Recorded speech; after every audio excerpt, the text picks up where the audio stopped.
Oke, baik anak-anakku semuanya. Maaf tadi ada kendala, jadi terputus ya, maaf.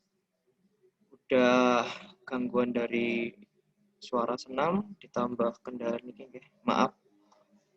Oke, Bapak lanjutkan. Kita tadi sampai ini nggih, tipe jenis latihan. Bapak presentasikan dulu.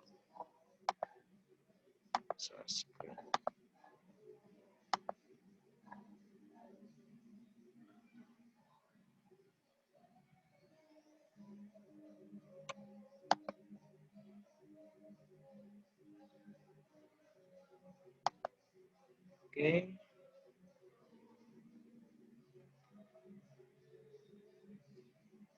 Oke, kita melanjutkan itu prinsip-prinsip dari latihan tadi. Kemudian yang ini ada babnya itu tipe jenis latihan. Nah, tipe jenis latihan ini dibedakan menjadi dua ya. Ada latihan kardio dan juga latihan kekuatan. Nah, untuk latihan kardio tadi, Bapak ulangi ya.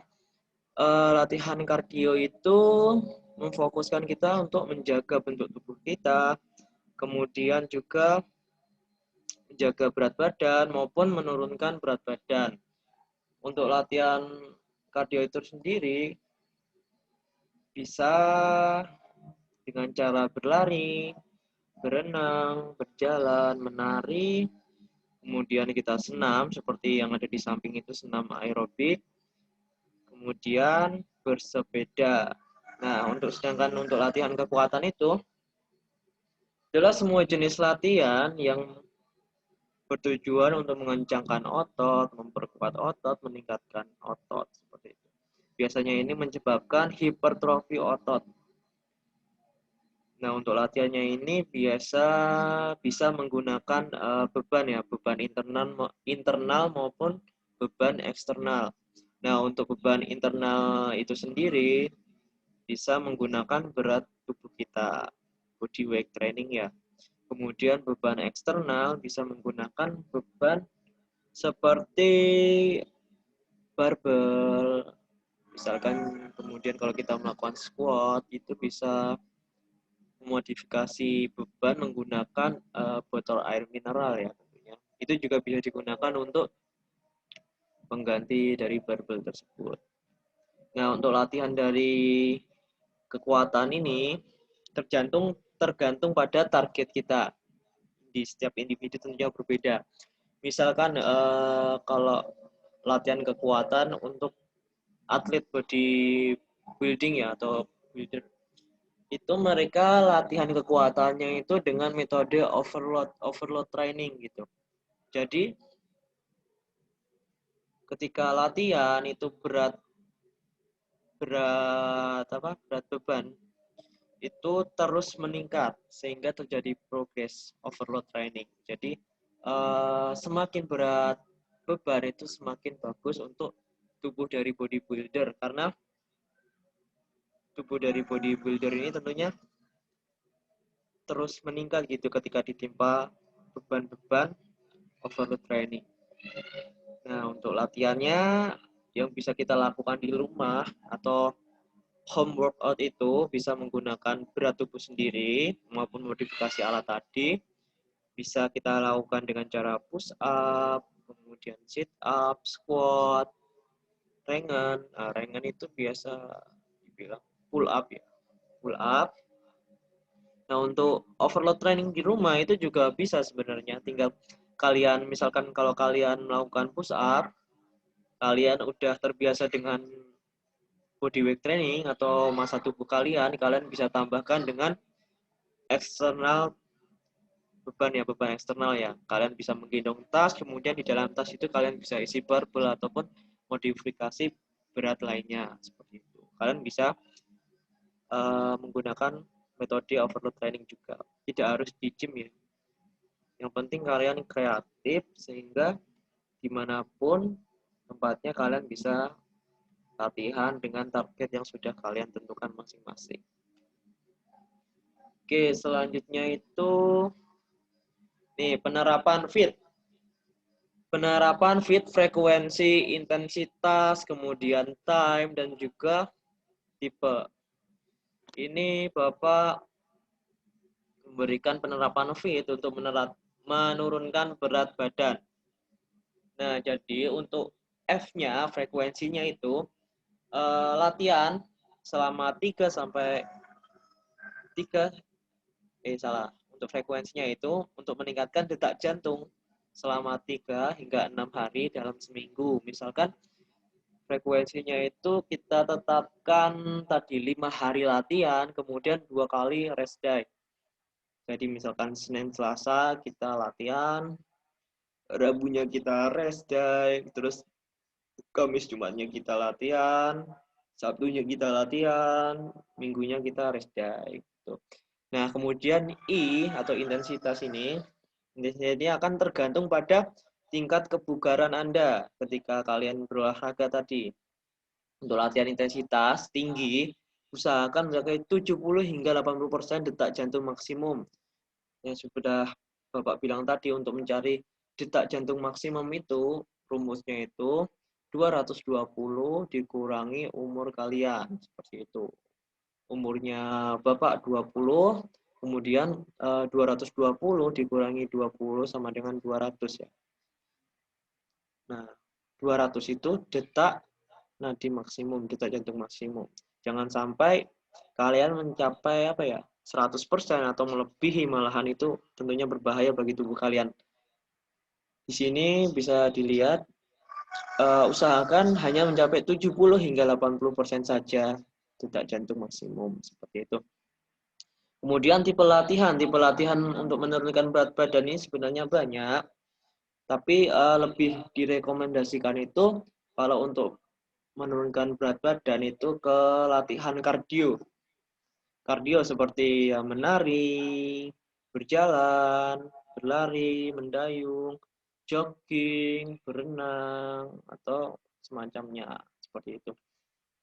Nah, sedangkan untuk tipe latihan yang untuk memfokuskan kita, membentuk tubuh kita, untuk meningkatkan muscle up kita, itu dia tetap menggunakan metode overload training ya. Kita harus menggunakan beban untuk latihan. Nah, yang terakhir itu ada fit yang T, time, waktu. Nah, targetkan sekitar 20 hingga 30 menit per latihan. Anda dapat menambah latihan itu durasinya lebih lama atau tidak, itu tergantung kebugaran jasmani kalian itu sendiri. Misalkan kalau kalian kuat hanya 15 menit, kalau itu intens ya kalian fokus 15 menit. Kalau kalian kuat atau kalian udah merasa terlalu mudah, kalian bisa tingkatkan tambah 5 menit, tambah 5 menit, tambah 5 menit. Jangan dipaksakan, oke, hari ini aku harus latihan 1 jam. Seperti itu. 1 jam tapi kalian malah latihannya itu tidak intens, hanya sekedar latihan sedang. Contohnya kalian ketika kalian latihan kemudian kalian mainan HP, diimbangi mainan HP, malah kebanyakan misalkan kalian latihan 1 jam, mainan HP-nya 30 menit, latihannya 30 menit. Tentunya itu malah mengganggu target latihan kalian pada hari itu ya. Maupun tentunya sangat mengganggu target kalian untuk jangka panjangnya, seperti itu. Mengganggu target kalian untuk jangka panjangnya. Nah, itu aja dari Bapak mengenai materi prinsip-prinsip dalam latihan yang perlu kalian ketahui. Oke, Bapak buka pertanyaan, 2 pertanyaan. Monggo, teman-teman. Bertanya mengenai prinsip-prinsip latihan.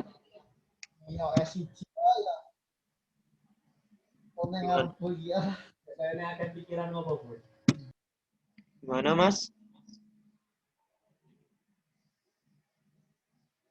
Jadi prinsip-prinsip latihan ini tentunya wajib ya diterapkan untuk target kalian, mencapai target kalian ketika kalian melakukan latihan.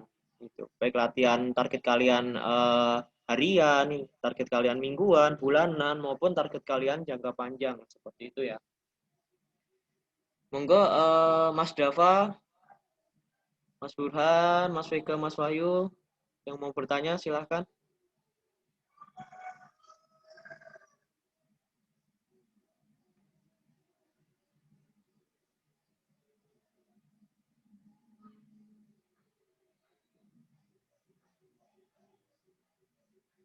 Oke, sedikit tambahan aja. Kalau ada yang bertanya mengenai lebih efektif mana sih Kak, Pak, latihan di gym sama latihan di rumah? Kalau Bapak Salam jawab itu sebenarnya sama-sama efektif, tergantung tergantung konsisten kita dalam latihan dan juga target kita gitu. Yang paling penting sih lebih ke konsisten kita gitu dalam latihan baik di rumah maupun di gym.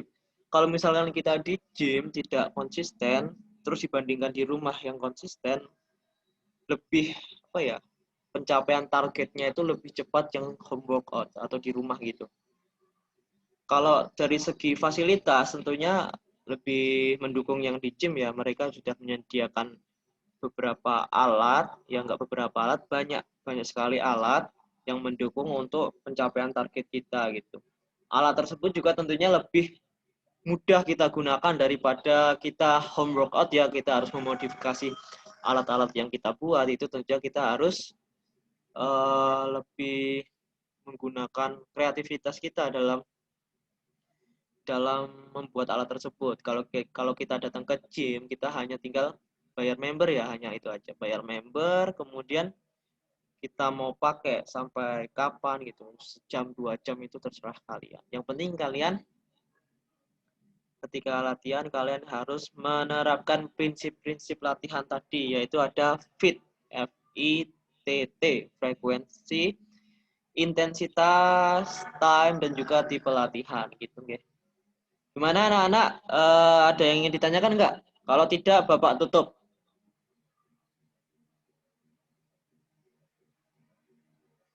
Gimana? Mas Sepertinya Vega? belum ada, Pak.